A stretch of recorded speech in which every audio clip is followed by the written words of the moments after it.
Kadang gue mikir gini, Min. Ada nggak ya wilayah yang deket sama suatu negara, tapi ternyata bukan bagian dari negara itu? Contohnya? Misalnya, ada nggak wilayah atau pulau yang deket sama Indonesia, tapi ternyata bukan bagian dari Indonesia? Ternyata malah bagian dari negara lain yang lebih jauh posisinya. Oh, I see. Yuk kita bahas. Keliling dunia yuk. Hayu.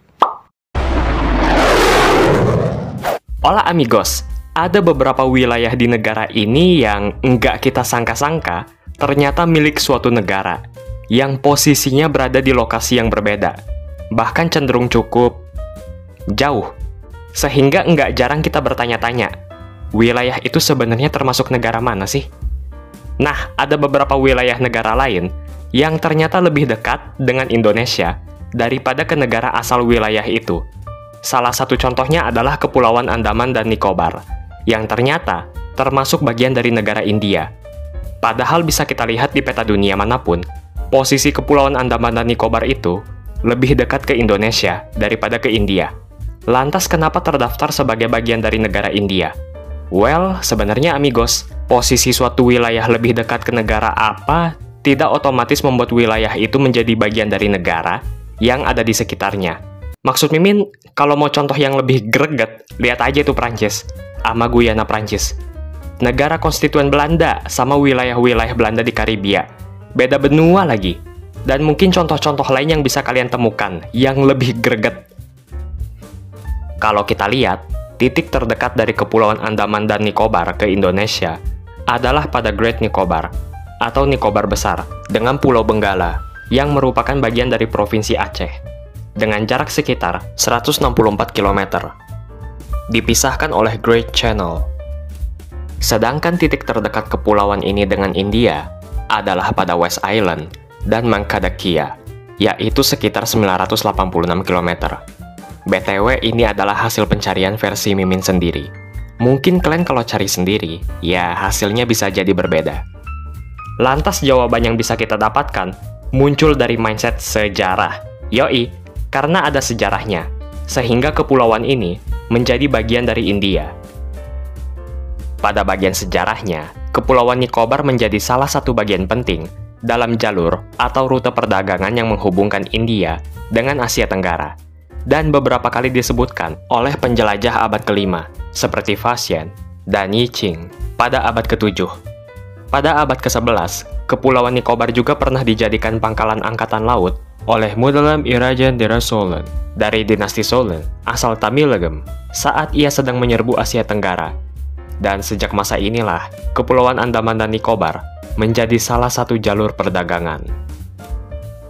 Jejak kolonisasi Eropa sendiri dimulai pada tahun 1755 ketika para pemukim dari Danish East India Company atau perusahaan Hindia Timur Denmark tiba di Kepulauan Nicobar. Setelahnya, pada tanggal 1 Januari 1756, Kepulauan Nicobar dijadikan koloni Denmark dan diberi nama New Denmark. Dan Denmark juga menguasai banyak pelabuhan di kota Tankiba, India. Nah, nama kepulauan ini diubah lagi menjadi Fredericks Islands. Tapi, kepulauan ini sendiri beberapa kali ditinggalkan oleh Denmark karena adanya penyakit malaria. Pada tahun 1757 sampai 1768, 1788 sampai 1792, 1809 sampai 1831, 1837 sampai 1846, dan akhirnya benar-benar ditinggalkan sejak tahun 1848. Austria sendiri pernah salah mengira kalau Denmark meninggalkan Kepulauan Nicobar antara tahun 1778 sampai 1784, sehingga kemudian Austria juga menguasai Kepulauan Nicobar, lalu merubah nama kepulauan itu menjadi Kepulauan Teresia. Bahkan pas tanggal 12 Juli 1778, penduduk asli Kepulauan Nicobar menandatangani dokumen untuk menyerahkan ke-24 pulau kepada Austria. Kemudian, bendera Austria pun dikibarkan di bukit terdekat. Koloni Austria pun dimulai.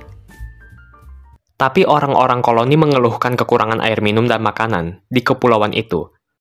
Tapi pusat pemerintahan Austria tidak mempedulikan hal tersebut. Dan koloni Austria itu dibiarin gitu aja. koloni Austria sempat mencapai kejayaan.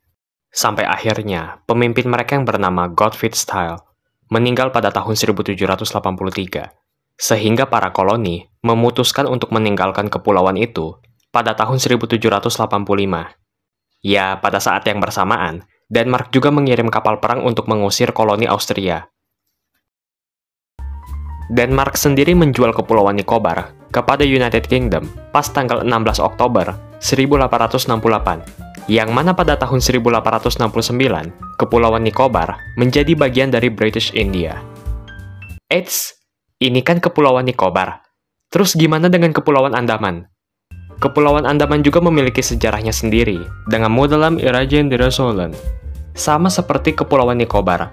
Jadi, Kepulauan Andaman juga sebelumnya dijadikan sebagai bagian penting dalam jalur perdagangan internasional. Nah, cuma bedanya, Kepulauan Andaman lebih dulu dikuasai oleh UK.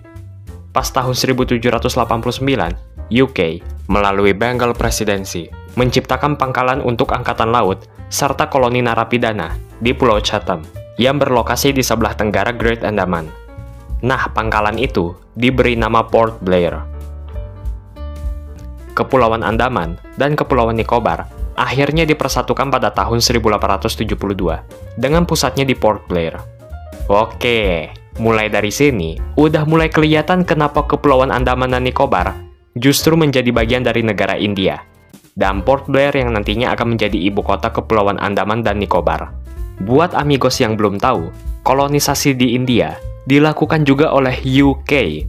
Belanda sendiri tidak melakukan kolonisasi di Kepulauan Andaman dan Nicobar. Eits, tapi masih ada lanjutan ceritanya coy. Bahkan ya, sebuah penjara yang bernama Kalapani dibangun di Port Blair, yang mana penjara ini sendiri digunakan untuk pengasingan para penjahat dan tahanan politik.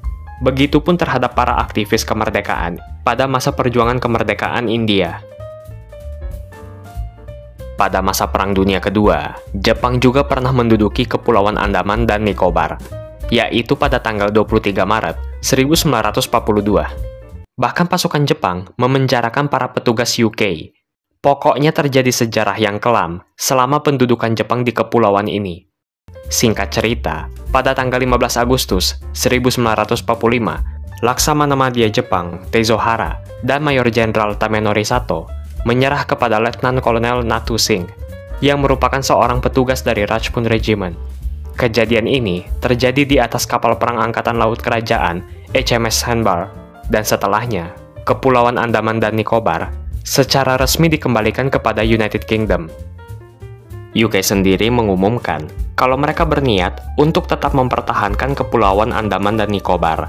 Tujuannya untuk dijadikan pemukiman kembali bagi orang-orang Anglo-India dan Anglo-Burma. Singkat cerita lagi, India memperoleh kemerdekaan pada tahun 1947 dengan nama Union of India. Kepulauan Andaman dan Nicobar kemudian menjadi bagian dari Union of India. Dan setelahnya, Union of India menjadi Republic of India tahun 1950. Pada masa ini, wilayah India terbagi menjadi 3 wilayah negara bagian A, B, C, dan 1 wilayah teritori D. Kepulauan Andaman dan Nicobar menjadi satu-satunya wilayah teritori D. Barulah pas tahun 1956, Kepulauan Andaman dan Nicobar dijadikan Union Territory, atau wilayah persatuan, sebagaimana States Reorganization Act pada tahun 1956. Nah, beginilah wilayah negara India sesuai dengan States Reorganization Act 1956. Itu dia cerita singkat Kepulauan Andaman dan Nicobar, tetap menjadi bagian dari negara India yang kita kenal sekarang. Dan begitulah kenapa Kepulauan Andaman dan Nicobar menjadi bagian dari India, padahal lebih dekat ke Indonesia. Oleh karena negara yang menduduki Kepulauan Andaman dan Nicobar berbeda dengan negara yang menduduki Indonesia pada masa kolonialisme. Dan Port Blair yang kemudian menjadi ibu kota kepulauan ini dengan nama resminya Sriwijayapuram. Lihat Min, gajahnya lucu. Oh iya amigos, mohon maaf kalau Mimin masih banyak kekurangan dalam penyampaian informasi ya. Jadi kalian boleh koreksi juga. Amigos bebas berpendapat ya, kritik, saran, asalkan sopan. Mungkin ada juga yang kurang berkenan misalnya dengan jokes Mimin. Mudah-mudahan kedepannya Mimin juga bisa lebih baik lagi ya. Kalau ada kritik dan saran, Mimin berterima kasih. Berarti itu semua bentuk perhatian dari kalian semua, amigos. Sehat-sehat semuanya.